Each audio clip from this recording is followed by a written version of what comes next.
हेम नारायण की पत्नी का नाम है प्यारे। जब जिनकी पत्नी लक्ष्मी हो तो वह तुमसे लेने के लिए क्या आया, तो लेते क्या है वो कि जब तुम्हारे भाग्य उदय हो जाते हैं, जब जाकर के आपको सत्संग हरि कथा सुनने को मिलती है, इसके लाभ क्या है? बिना लाभ के तो आप कोई भी चीज ग्रहण नहीं कर सकते। कि सबसे पहले आपको देना होता है अपना अज्ञान। जब आपका अज्ञान दूर होगा तब ही ज्ञान आ सकता है प्यारे। जब तक अज्ञान आपके अंदर भरा हुआ है तब तक ज्ञान प्रवेश नहीं कर सकता है। और दूसरी चीज होती है आपका अभिमान। जीव के अंदर अगर अभिमान भरा हुआ है तो वहां पर भगवान कभी नहीं आ सकते प्यारे, चाहे कितनी भी कोशिश कर लेना। आपकी सारी कोशिश निरर्थक हो जाएंगी। और दूसरा होता है कि ये मोह को कम करता है। हरि कथा जो होती है, संतों की वाणी होती है, गुरुओं की वाणी होती है, ये मोह को कम करता है और अज्ञान का नाश करता है, ज्ञान को प्रकट करता है। और मुख्य रूप से आपके लिए जब आपका अज्ञान कम हो जाएगा, मोह कम हो जाएगा, अहंकार कम हो जाएगा, तो राधे सबसे पहले उस हृदय के अंदर विवेक की आवृत्ति होती है। बिनु सत्संग विवेक न होई, बिनु सत्संग विवेक न होई।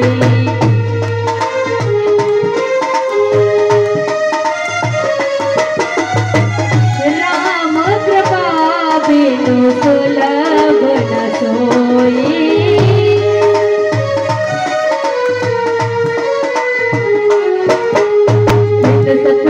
विवेक न होई, सत्संग विवेक न होई। राम कृपा बिन सुलभ न सोई, राम कृपा बिन सुलभ न सोई। श्री राम जय जय राम, जय जय राम।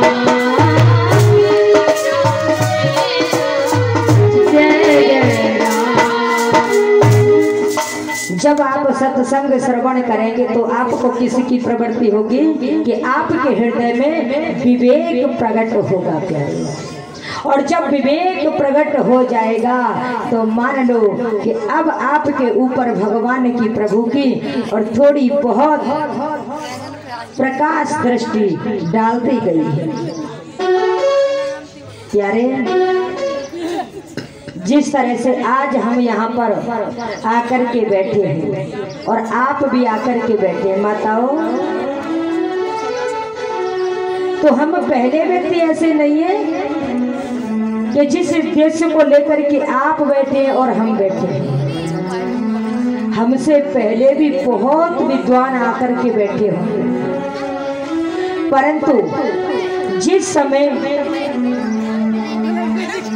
श्री कृष्ण देवपायन वेद व्यास जी महाराज जी ने और इस 18,000 श्लोकीय श्रीमद् भागवत महापुराण की रचना की थी, तो उनके मन में एक विचार आया।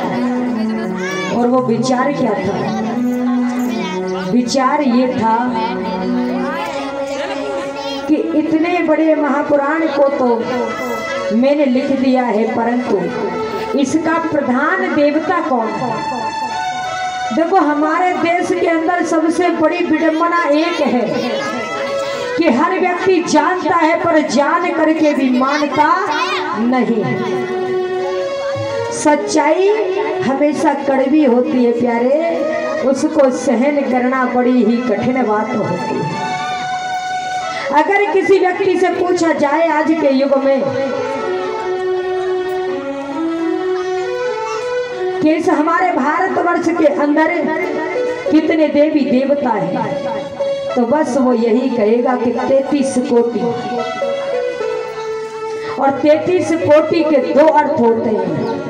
कोटि मतलब होता है प्रकार और कोटि मतलब होता है करोड़।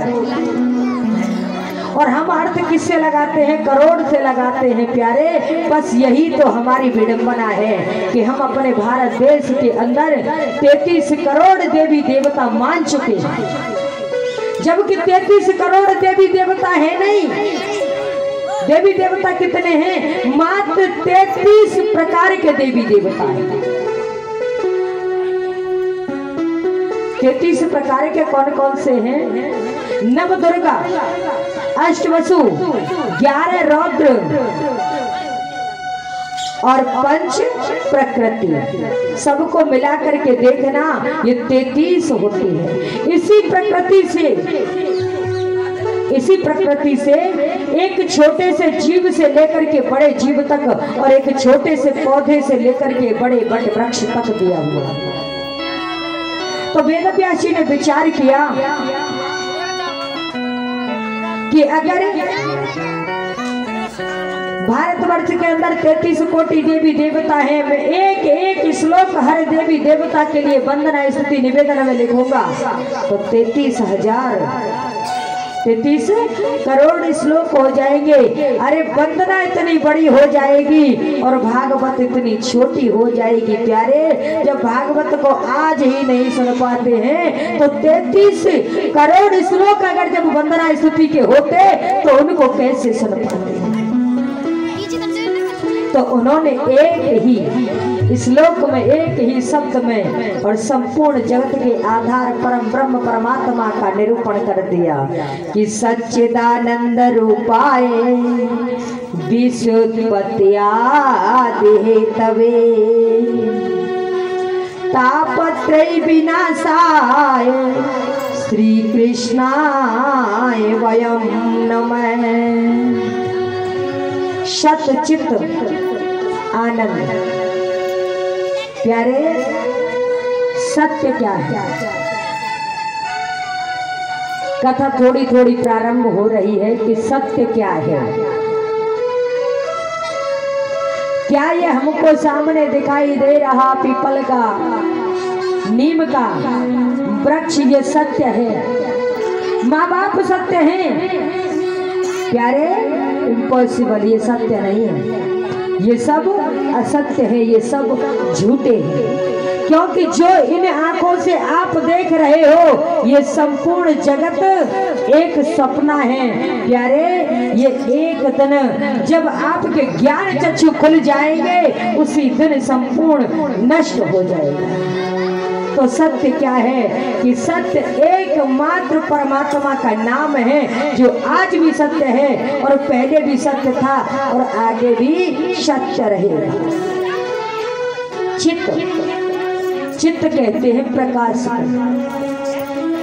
ऐसा प्रकाश जो तीनों कालों में विराजमान रहने वाला हो, प्रेजेंट, पास्ट एंड फ्यूचर।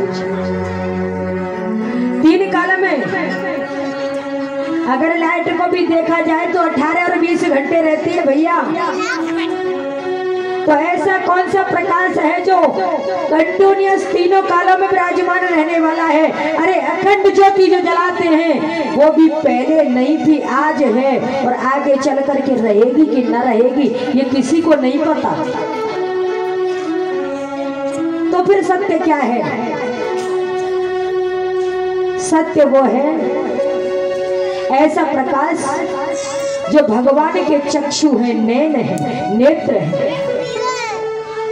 जिस प्रकार इंसान के 2 नेत्र हैं उसी प्रकार से परमात्मा के भी 2 नेत्र हैं प्यारे। 2 नेत्र कौन कौन से हैं? कि एक सूर्य रूपी नेत्र और एक चंद्रमा रूपी नेत्र।